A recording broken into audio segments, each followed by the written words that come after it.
ఇంత పెద్ద పార్లమెంట్ కాన్స్టిట్యుయెన్సీకి మీరు ఒక పెద్ద పార్టీ నుంచి అభ్యర్థిగా బరిలోకి దిగబోతున్నారు. ఎట్లా ఉందన్న? ఎట్లా అనిపిస్తుంది? చాలా సంతోషంగా ఉంది. ఎందుకంటే కేసీఆర్ గారు నన్ను ఆశీర్వదించి నా మీద ఎంతో నమ్మకంతో నన్ను అభ్యర్థిగా ప్రకటించడము నిజంగా చాలా సంతోషకరం. కేసీఆర్ గారికి నా ధన్యవాదాలు. అలాగే కేటీఆర్ గారు అనుకోండి, హరీష్ గారు అనుకోండి, మా ఎమ్మెల్యేలు అందరూ కూడా నన్ను సపోర్ట్ చేశారు. వారందరూ కూడా ఎమ్మెల్సీలు కూడా అందరూ సపోర్ట్ చేశారు. వాళ్ళందరూ కూడా నా ధన్యవాదాలు. ఓకే అన్న, మొత్తానికి ఈరోజు ఏంటంటే పార్లమెంట్కి సంబంధించిన దాంట్లో అన్ని స్థానాలు ఒక ఎత్తు అయితే ఈరోజు మేడ్చల్ మల్కాజ్గిరి ఒక ఎత్తు. ఎందుకంటే మీరు సాక్షాత్తు ఇక్కడ సీఎంగా ఉన్నటువంటి అభ్యర్థి మీద ఆయన ఉన్నటువంటి సిట్టింగ్ సీట్ మీద పోటీ చేస్తూ ఉన్నారు. ఎట్లా ఉంది మరి? ఎవరెవరి మధ్యలో ఉంది పోటీ? ఇక్కడ ఎట్లా మీ గెలుపు అవకాశాలు ఏ రేంజ్లో ఉన్నాయి? తప్పకుండా బీఆర్ఎస్ పార్టీ మంచి మెజార్టీతో గెలుస్తుంది. అవును, పబ్లిక్ ఆశీర్వదిస్తారు. అవును, ఎందుకంటే మీకు తెలిసిన విషయమే, మొన్న జరిగిన అసెంబ్లీ ఎలక్షన్లలో 3,50,000 మెజార్టీతోటి అన్ని సెగ్మెంట్లు కలిపి అన్ని సెగ్మెంట్లలో 3,50,000 మెజార్టీతోటి 7 సెగ్మెంట్లలో అందరు ఎమ్మెల్యేలను గెలిపడం జరిగింది. ప్రజలు ఆశీర్వదించారు. హైదరాబాద్ డెవలప్ అయింది కాబట్టి తప్పకుండా బీఆర్ఎస్ పార్టీని అంతకంటే ఎక్కువ మెజార్టీతో గెలిపిస్తారని చెప్పి నేను ఆశిస్తున్నాను. ఓకే, దీంతో పాటు మొత్తానికి రేవంత్ రెడ్డి ఈరోజు కొడంగల్లో ఓడిపోయినటువంటి ఒక రేవంత్ రెడ్డిని తీసుకొని వచ్చి ఈరోజు మేడ్చల్ మల్కాజ్గిరికి సంబంధించిన పార్లమెంట్ ఎంపీగా చేసిండ్రు. ఆ ఎంపీగా గెలిస్తేనే ఈరోజు పీసీసీ వచ్చింది. ఆ పీసీసీ రావడం వల్లనే ఈరోజు రాష్ట్ర ముఖ్యమంత్రి పదవి వచ్చింది. నిజంగా ఎక్కడెక్కడనో ఓడిపోయిన వాళ్ళని తీసుకొచ్చి ఈరోజు మేడ్చల్ మల్కాజ్గిరిలో పోటీ పడుతూ ఉన్నారు, ఉన్నత పదవులు అనుభవిస్తూ ఉన్నారు. ఒక లోకల్ వ్యక్తిగా దీన్ని ఎట్లా చూస్తారు చెప్పండి. నేను లోకల్ వ్యక్తిగా గత 25 సంవత్సరాల నుంచి వెళ్ళి ప్రజాక్షేత్రంలో ఉన్న ప్రజలతో మమేకమై ఉన్నా. ఓకే, నేను గత 20 సంవత్సరాల నుంచి వెళ్ళి నేను ఎన్నో మధురా చారిటబుల్ ట్రస్ట్ మా అమ్మగారి పేరు మీద ఎన్నో ప్రోగ్రాం చేసిన, ప్రజలందరికీ దగ్గరగా ఉన్నా. నన్ను ప్రజలు ఆశీర్వదిస్తారు. ఎందుకంటే ప్రజలకు తెలుసు, అన్నీ చూస్తున్నారు.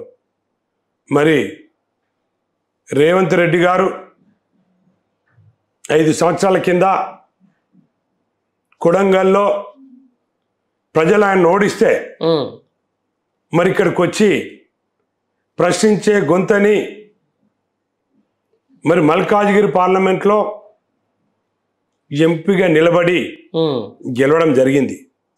మరి ప్రజలందరూ కూడా అనుకున్నారు, నిజంగానే మరి రేవంత్ రెడ్డి గారు ప్రశ్నించే గొంతు బాగుంటుంది, మా కష్టాలు తీరుస్తాడు, మాతోడు మమేకమై ఉంటాడు అని ప్రతి ఒక్కరు అనుకున్నారు. ప్రజలు అనుకున్నారు, నాయకులు కూడా అనుకున్నారు బాగుంటుందని. కానీ మరి రేవంత్ రెడ్డి గారు ఎప్పుడు వచ్చారు? మరి మల్కాజ్గిరి ఎప్పుడు వచ్చారు? మల్కాజ్గిరి పార్లమెంట్లో 7 అసెంబ్లీ నియోజకవర్గాలలో ఏ రోజు వచ్చి ఏం పని చేసిండు, ఎవరిని పలకరించిండు, ఎవరి గురించి ఆలోచించిండు? ఎప్పుడు రాలేదు. ఎవరి గురించి పట్టించుకోలేదు, ఎవరిని పలకరించలేదు, ఏ పనులు చేయలేదు. ఇంకొక విషయం చెప్పాలి, మరి వారు ఎంపీగా ఉన్నప్పుడు ఉప్పల్ కారిడార్ అని చెప్పి ఉప్పల్ కాన్స్టిట్యున్సీలో ఉంది. మరి గత 6-7 సంవత్సరాల నుంచి వెళ్ళి నత్తన నడుస్తుంది. అది చాలా ఇబ్బంది పడుతూ ఉన్నారు ప్రజలందరూ. ఎందరో మంది కింద పడి యాక్సిడెంట్ అయిపోయి చాలా మంది చనిపోవడం కూడా జరిగింది. యాక్సిడెంట్ అయిపోయి గత 7-8 సంవత్సరాల నుంచి వెళ్ళి జరుగుతుంది అది. మరి వీరు ఎంపీగా వచ్చిన తర్వాత కనీసం ఉప్పల్ కారిడార్ని కూడా ఉప్పల్ కాన్స్టిట్యున్సీలో పట్టించుకోలేదు. ఎక్కడ కూడా. అంటే నేను ముఖ్యమంత్రి గారిని బ్లేమ్ చేయాలనే ఉద్దేశం కాదు, ఏదన్నా ఉంటే ఉన్నట్టు మాట్లాడే వ్యక్తిని నేను. మరి ఉప్పల్ కారిడార్ గురించి మరి ఏ రోజు కూడా పట్టించుకోలేదు. ఏ రోజు కూడా మరి పార్లమెంట్లో ఉప్పల్ కారిడార్ గురించి మాట్లాడలేదు. అలా చెప్పుకుంటూ పోతే ఏంటంటే ఇప్పటి వరకు మరి వేరే విషయాలు మాట్లాడవచ్చు మరి ముఖ్యమంత్రి గారు, కానీ లోకల్ ఇష్యూస్ మాత్రం ఎప్పుడు మాట్లాడలేదు. ఇప్పటి వరకు 5 yearsలో మరి మన ఎంపీ గారు, ఇంతమంది ఎంపీ గారు ఉన్నా ఇప్పుడు ముఖ్యమంత్రి గారు 66 గంటలే మాట్లాడండు. 66 రోజులు పోయిండు అంతే. 66 రోజులు పోయిండు. 66 రోజులల్లా మరి 5 సంవత్సరాల్లో 66 రోజులు పోయిండు. 66 రోజులు పోయిన ఏదైతే ఉన్నాయో అన్ని బయట విషయాలు మాట్లాడు, కానీ లోకల్ విషయాలు ఎప్పుడు మాట్లాడింది లేదు. ప్రజలందరూ కూడా గమనిస్తున్నారు. ప్రజలకు తెలుసు మరి వారు ఈ రోజున ముఖ్యమంత్రి అయినంటే మల్కాజ్గిరి పార్లమెంట్ అనేది కన్న తల్లి లాంటిది. అవును. ఇంకో విషయం మీకు చెప్పాలి. అవును. మరి వారు సీఎం కాగానే ముఖ్యమంత్రి కాగానే కొడంగల్కు 3,500 కోట్లు ప్రకటించాం. అవును. మరి ముఖ్యమంత్రి అయిన తర్వాత కన్నతల్లి లాంటి మల్కాజ్గిరి కూడా మరి ఇక్కడ డెవలప్మెంట్ విషయంలో మరి పట్టించుకొని ఇక్కడ కూడా ఏమన్నా ప్రకటిస్తే బాగుంటుందేమనేది నా ఉద్దేశం.